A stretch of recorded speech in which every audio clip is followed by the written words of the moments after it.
ამის შესახებ ნიაიმნაძეს ინფორმაცია ჰქონდა?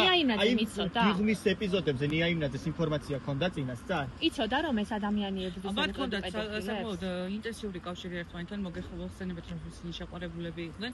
შემავალ გამავალი ზარების დეტალურები და განზებითაც ფიქსირდება რომ ისინი სისტემატურად ეკონტაქტებოდნენ ერთმანეთს, ხვდებოდნენ საათების განმავლობაში, მათ შორის დანაშაულის წინა პერიოდში განსაკუთრებით ინტენსიური იყო მათი შეხვედრები 26 სექტემბრის ფაქტია განსაკუთრებით მნიშვნელოვანი, იმიტომ რომ სწორედ ამ დღეს ჩამოიტვირთა ალექსანდრე გაბაშვილის მიერ ფოტო გიგა ავალიანის სოციალური ქსელიდან, რომ უკეთ დაიმახსოვრებინა და აღეკვა და შემდგომ თავდასხმა განეხორციელებინა მასზე. სწორედ ამ პერიოდში 26 სექტემბერსაც, შემდგომ დღეებში, უშუალოდ დანაშაულის ჩადენის მეორე დღესაც, 2 ოქტომბერსაც, 7 ოქტომბერსაც ისინი ფაქტურად სულ ერთად არიან და იმ მომენტში ხდება მათ შორის ამ დანაშაულთან დაკავშირებით საუბარი და კომუნიკაცია მათ შორის ჯგუფის საერთო ჩატში კონკრეტული მესიჯების დაწერა, რომელიც ემთხვევა სწორედ იმ პერიოდს, როდესაც ისინი ერთად უნდა ყოფილიყვნენ და შესაბამისად შეუძლებელი იყო, რომ ამ საკითხებზე მათ ერთმანეთთან საუბარი აღქონოდათ. ვარაუდია, რომ ნიაიმნაძემ იცოდა, რომ გაბაშვილი იყო ჩართული სხვა ძალადობრივ кейსებშიც, თუ ფაქტები დევს საქმეში, რომელიც ამას ადასტურებს, რომ მან იცოდა მისი, ესე ვთქვათ,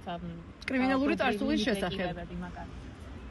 წარსული კრიმინალური მიდრეკილებები, როგორც ასეთის ნასამართლები არ ყოფილა ალექსანდრე გაბაშვილის ანუ ნასამართლობის ძალადობის ეპიზოდებზე იცოდა, რადგან გასამართლებულია. მხარე შესაძლებელია მან არ იცოდა, თუმცა მას რომ ინფორმაცია იქნებოდა უცოლოდ ალექსანდრე გაბაშვილის პიროვნებასთან, მის მიდრეკილებებთან და ინტერესებთან დაკავშირებით, ეს სალსახაობნებრივია, იმიტომ რომ სწორედ ალექსანდრე გაბაშვილისთვის გადაწყვიტა, რომ მიეწოდებინა მსგავსი სახის ინფორმაცია, თორემ ალექსანდრე გაბაშვილი ვინ იყო და რას წარმოადგენდა, ეს იყო არასრულწლოვანი, რომელსაც არანაირი ვალდებულება არ ჰქონდა, რომ კანონის მიერი ღონისძიებები გაეტარებინა მსგავსი შევიწროების რეალურად არსებობის შემთხვევაში. შესაბამისად, ნიაიმნაძეს ეს ინფორმაცია უნდა მიეწოდებინა არა ალექსანდრე გაბაშვილისთვის, არამედ სხვა პირებისთვის, რომელიც პირებიც განახორციელებდნენ საჭიროების შემთხვევაში. თქვენ თქვით, რომ მიაწოდა როგორც მშობლებს, ასევე მასწავლებლებს. მშობლებმა და მასწავლებლებმა რა მოიმოქმედეს იმის შემდგომ, რაც შუმა მიაწოდა ინფორმაცია. და ალექსანდრე გაბაშვილამდე მიაწოდა ამ პირებს ინფორმაცია, მშობლებს და მასწავლებლებს. მშობლებს არავისთვის მიუმართათ ამასთან დაკავშირებით, ასევე არავისთვის მიუმართავს კლასის დამრიგებას. ეს ინფორმაცია გაჟღერდა და შემდგომ ნიაიმნაძემ მოგვითხრა გამოკითხვის ოფისში დანაშაულის ჩადენიდან 2 კვირის შემდეგ და სხვა მისებულებებიც გაიშალა საქმის გამოძიების პროცესში.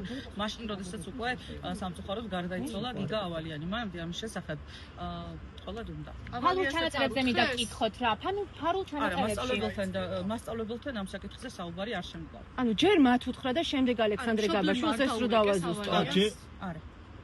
ქალბატონო, ჯერ დამრიგებელთან მშობლებს თუ ჯერ ალექსანდრე გაბაშვილს. ჯერ ვის უთხრა ნიაიმნაძემ ამის შესახებ. ჯერ უთხრა მშობლებს და დამრიგებელს და შემდგომ ალექსანდრე გაბაშვილს. იცით რა არის დროის საკმაოდ ახლო პერიოდში მოხდა და რომელი იყო ერთი დღით ადრე ან ერთი დღით მოგვიანებით, ესე კონკრეტულად ამის გამოყოფა, იმიტომ რომ ძველი ფაქტია ეს და სექტემბრის მოვლენების გახსენება მშობლებსაც უჭერდა, მასწავლებლებს ეს და კონკრეტულად თარიღი, რომ მე მითხრა მაგალითად 25 სექტემბერს და ვიღაცას უთხრა 26-ში.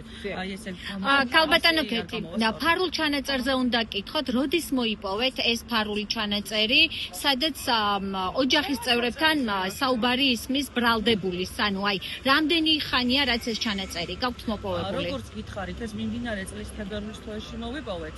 თუმცა მანამდე გამოძიება, როდესაც დაიწყო ოქტომბრის თვეში განხორციელდა ფარული საგამოძიებო მოქმედებები, თუმცა მაშინ არაინფორმატიული აღმოჩნდა, ანუ უბრალოდ არ გაჟღერდა ეს ინფორმაცია და ვერ მოვიპოვეთ და ვერ ჩავიწერეთ და ეს ყველაფერი რაც ინფორმატიულია და რაც ერთ-ერთებულებად დევს საქმეში, ეს არის უკვე აი, ამდენი თვე რატომ დაჭირდა, ეგ არის თავარი. რა სავარაუდოდ ის სამართლის დანაშაული გამოიკვეთა ამ ფარული ჩანაწერებიდან. ანუ გამოიკვეთა ის დანაშაული, რომელსაც ვედავებით ბრალდებულს ან დანაშაულის საკითხები. აი, ვის უყურება ამის შესახებ? საინტერესოა, რადგან დახურულია პროცესი. რომ ალექსანდრე გაბაშვილი ამას ჩაიდენ და როდესაც ეს ინფორმაცია უთხრა მას. ამ ჩანაწერებში ვის ესაუბრება? განზრახი დანაშაულის ჩადენას ვედავებით, იმიტომ რომ დანაშაულის საკითხება ეს არის განზრახი დანაშაული, ეს არ არის შემთხვევით გაუფრთხილებლობითი დანაშაული. და შესაბამისად წინასწარ უნდა გააზრება. და ქალბატონო კეთი, ვის ესაუბრება, რომ გითხრათ ესეც რა?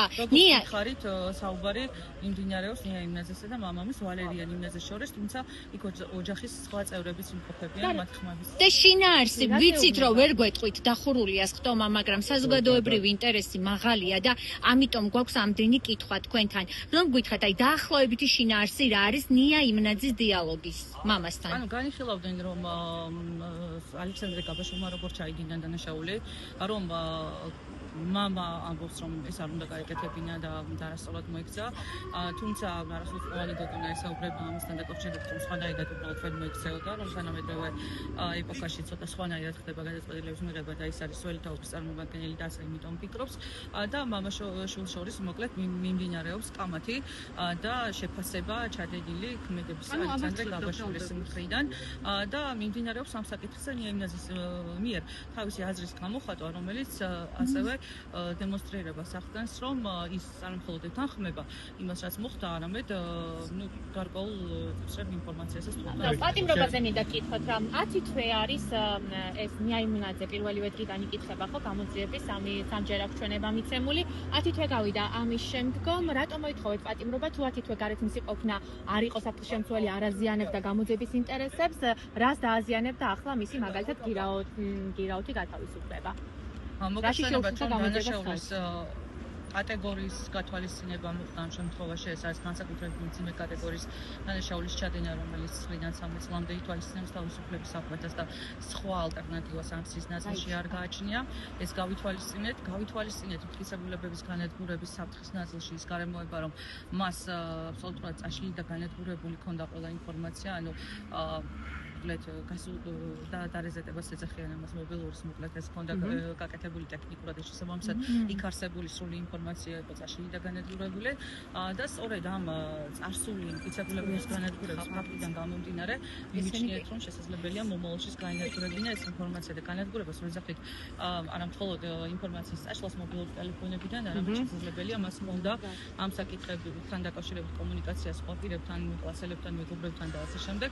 შესაძლებელია მათ მეტი იცოდნენ ამ ფაქტთან დაკავშირებით ვიდრე აქამდე თქვენს გამოძიებაში და მიგვაჩნია რომ მას შემდეგ რაც ნია იმნაძისთვის ცნობილი გახდებოდა მის მიმართ დავიწყეთ დევნა, ის უფრო მეტად გააქტიურდებოდა და თუ აქამდე არ შეუშლია ხელი გამოძიებისთვის და დაბარებისთანავე ხდებოდა გამოძიებაში, დიდი ალბათობით ეს არ ხდებოდა. ქალბატონო თეთევანი, დარესეტებული ქონდაო თქვენ თქვით ტელეფონი, მეტადან მოვიდა ინფორმაცია და აღდგა მიმოწერები, რაც როგორც თავად ამბობთ წაშლილი იყო. მეტადან ველოდებით რომ მომობის პასუხს სამწუხაროდ ამ ეტაპზე არ გვაქვს მოსული აღნიშნული ექსპერტიზითაც ვერ აღდგა წაშლილი მინაწერები ამ ეტაპისთვის, ანუ არ გვაქვს ინფორმაცია რა შინაარსის მიმოწერები ჰქონდათ ბრალდებულებს. ჩვენ ვიმუშავეთ ძალიან ბევრი ამასთან დაკავშირებით, როგორც საექსპერტო კრიმინალისტიკურმა სამსახურმა, შინაგან საქმეთა სამინისტროს, ასევე სამხარაულის სახელობის ექსპერტიზის ეროვნულმა ბიურომაც იმუშავა.